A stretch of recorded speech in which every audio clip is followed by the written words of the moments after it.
Cumberland County commissioners are still county jail's contract with immigration and customs enforcement.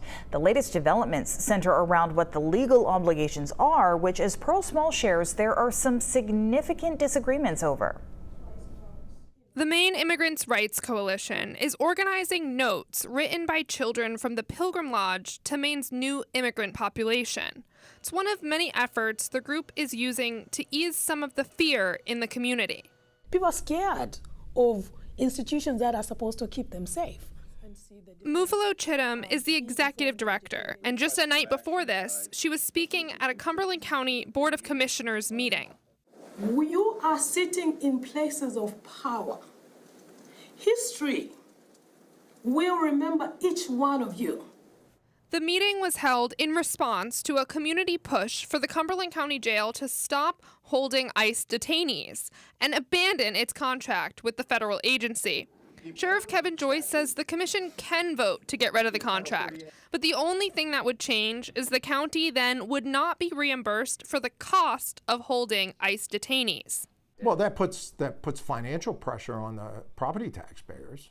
The jail gets $150 per day per detainee. Currently with 63, that's nearly $10,000 a day the county would have to make up. Because even without the contract, Joyce says there's a state law that requires them to hold arrestees brought to the jail by federal law enforcement. And I've told them I won't break the law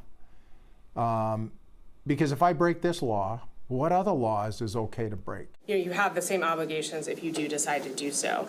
According to attorney Shelby Layton, who also spoke at the meeting, Sheriff Joyce is wrong about the law.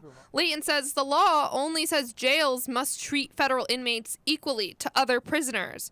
She also says the law specifically refers to prisoners and defines them as those who have been sentenced to a crime. Here, immigration detainees are not sentenced for a crime. Advocates point to her arguments to show that leaders have a choice on how to interpret the law, and the way they choose to do so will show what issues they are willing to prioritize. Arguments can be made on both sides. At the end of the day, it's making our community, making Cumberland feel like home. Does it feel like home? In Portland, Pearl Small, News Center, Maine. Sheriff Joyce says commissioners did not vote on or make any decisions yet and will likely consult an immigration lawyer before doing so.